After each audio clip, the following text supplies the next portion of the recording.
hvis du får det billede der, ud fra det kan du så måske prøve at beskrive, hvad det er, du tror, der foregår på billedet der. Det ligner et motorløb. Gud, er der nogen, der jager nogen, eller hvad? Det ser meget, de der biler, de ser ikke specielt nye ud. Det kan være, det var et eller andet fattigt sted eller sådan noget. Ja. Sehr viel. Sehr sjovt. Ja, ich weiß jetzt nicht, ob es da auch in der Schweiz gibt, also, aber ich gehe mal davon aus schon. Noget med nogle mennesker, der laver et eller andet race. Jeg tror ikke rigtig, det har noget med biler at gøre. Muligvis i en helt almindelig by. Ja. Hvis jeg siger folk race, siger det eller sådan noget? Undskyld? Folk race. Folk race. Folkerace. Folk race? Ja. Nej. Burde jeg vide det? Nej. Er det noget slemt noget? Er det folk race? Det er folk race? Nå, spændende.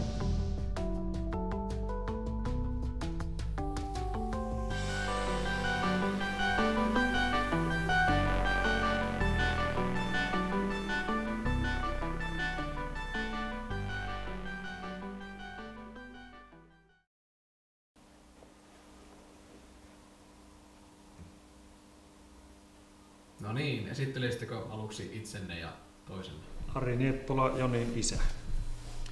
Nieppola Joni. Nieppola Tarja, Jonin äiti. Me aloitettiin Tarjan kanssa silloin 83 vuonna. Käytiinkö me katsomassa Laivakankaalla kisoja ja jokkiskisoja. Se näytti niin mielenkiintoiselta, että sitten me hommattiin itselle autoja. 82 sitten alettiin talvella ajamaan. Joo, sehän meni, eikö se mennyt ihan hienosti. Jäärata-ajot oli muistaakseni tuossa Kemin rannassa. Ja Peurasaaren rannassa oli mehän pärjättiin silloinkin ihan hyvin sillä, että eikö me oltu ihan 10 sätissä olemassa. Ja lopetettiin, mikäs vuosi se oli, kun mä ajoin viimeksi kilpailu. 97 taisi olla. Niin varmaan. Joo. Sen aikaa me kierrettiin kanssa 200 kilpailuja. Sitten Joni alkoi ajamaan karttinkia, niin me lopetettiin sen takia sitten tuo jokkis.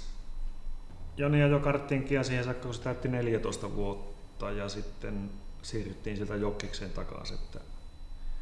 Että me palattiin sinne, mitä me rouvan kanssa harrastettiin sitten. Joo, mä alkoin silloin 2006. Siirtyin karttingista jokkikseen nuorten luokkaan ajamaan.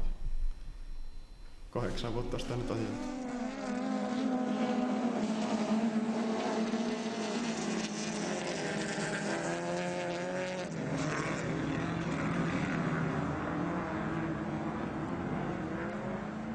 Tämä on varmaan tämmönen tyypillinen Fiatti 133 tai 850 ja niin se käytetään kupplavalokkarin vaihelaatikkoon ja vähän parempi, niin se on suorakytkentä sisuskaluilla varustettu. Ja moottoreita sitten on Fiatin omaa Twincami ja kuplavalokkarin moottoria ja sitten on tämä VAC-konserni golfilaisiksi sanotaan, mikä on Seatit ja volokkarit ja Audit.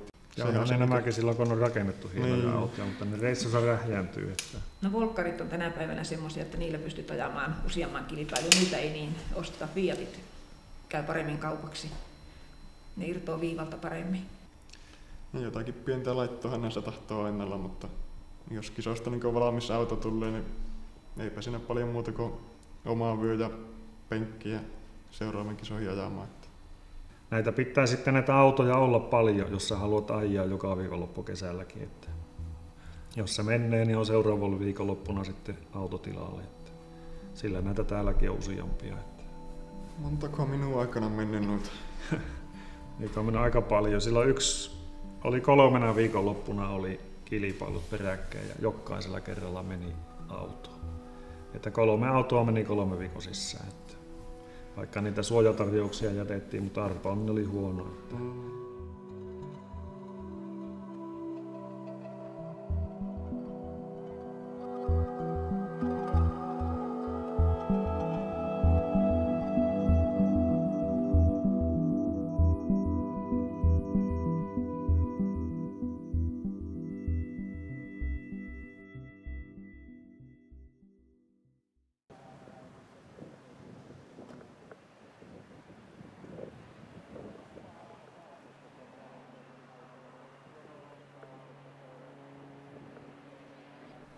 kisapaikalle tullaan, niin puretaan auton kärrystä ja varikkopaikka laitetaan pystyyn ja käydään ilmoittautumassa kilpailutoimistossa ja sen jälkeen mennään katsastamaan auto. Siinä katsotaan, että kaikki jarrut toimii ja turvavarusteet on kunnossa. Ja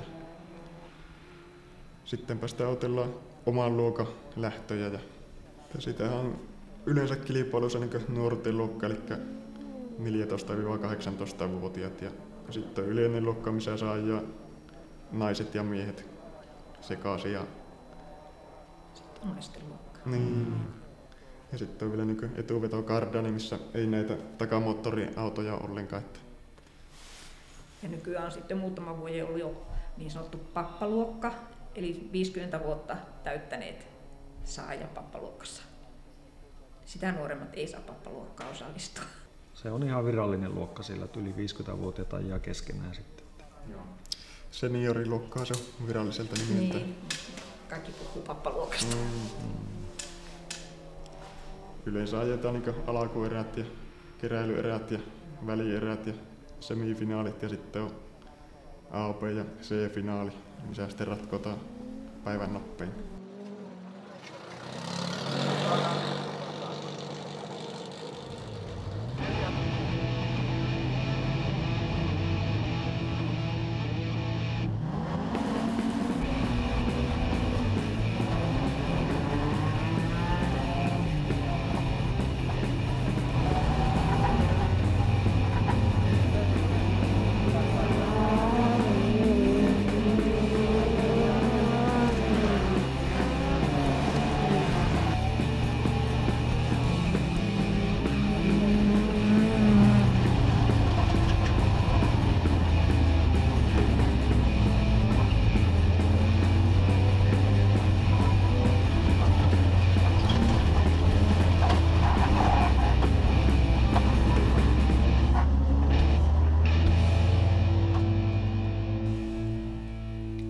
Palkintojen jako ja ostotarjouksen purku sitten, eli myydään ne autot siellä sitten. Sehän on jokainen, joka omistaa tämän kilpailijalisenssin ja tutkinnon, niin saa tuolta kilpailusta sitten yrittää ostaa autoa. Kaikki autot on myynnissä siellä. No se maksaa se arpa nyt, paljonko sen oli? 30? 30 € maksaa se ostotarjous, millä yrittää autoja. Että jos ei saa, niin se menee se 30 sitten sinne järjestävälle seuralle. Ja jos samasta autosta on sitten monta ostajaa, niin se arvotaan sitten se kirjekuoressa lukee nimi ja sitten se arvotaan, että kuka sen auton saa. Ostaa sillä 400 € hinnalla.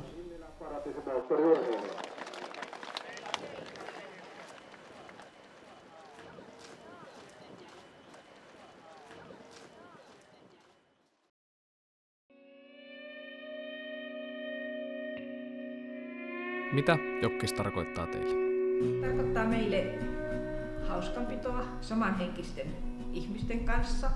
Se tarkoittaa sitä, että kaikki vapaat viikonloput kuljemme kilpailuissa ympäri Suomea ja sitten arki-illat pajotetaan täällä autoja. Joo, näin se kesä menee aina tuolla kierrellessä ja se on jännää hommaa noissa kisoissa kulkia. Ja tulee paljon sille tuttuja kavereita. Ari on syntynyt Pensaa-Suomessa niin kuin Jonikin. Niin rouva kanssa. Vauhti, vaaralliset tilanteet, siellä sattuu ja tapahtuu. Ei ole koskaan kahta samanlaista kissaa. Se on vaan niin mukavaa. Ja Suomessa on niin paljon näitä jokkisharrastajia. Me ollaan niin yhtä suurta perhettä siellä. Ja siellä on vauvasta vaariin.